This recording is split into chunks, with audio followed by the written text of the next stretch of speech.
別墅是擁有天地嘅思想生活，更代表咗你嘅尊貴嘅身份。今日為大家介紹一間位於澳門南灣 CBD 核心地段嘅一間全新別墅，連埋裝修。喺澳門呢啲人多地少嘅地方，擁有一間屬於自己嘅別墅，係一種咩體驗 ？Let's go！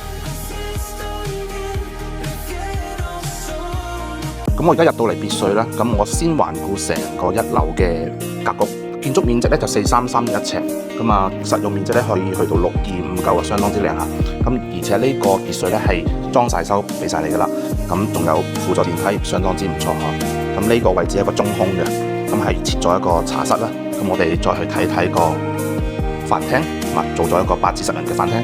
我哋先睇睇個廚房，廚房咧採取咗一個中島式設計，真係好符合呢個別墅嘅標準風格啦。好正嚇！咁我哋而家好快速咁樣去睇下樓下嘅一間客房。咁我哋先經過一個客廁，咁呢間係套房嚟嘅。咁所以咧，成個屋苑啊，佢係有6房6廁嘅空間，相當之正嚇。咁呢個客房咧，仲有個外面嘅平台啦，即係後花園。咁我哋而家快速搭 lift 上去睇下2樓嘅環境。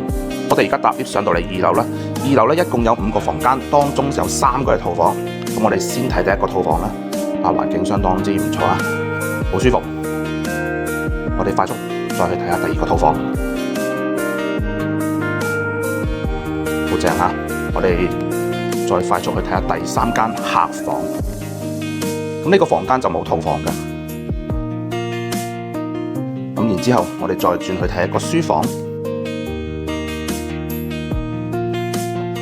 好啦，咁旁邊咧就係一個客廁。再嚟睇下主人套房啦，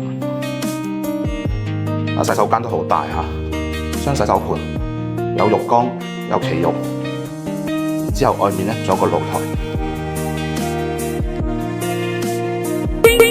望到觀光塔，煙花景一覽無遺。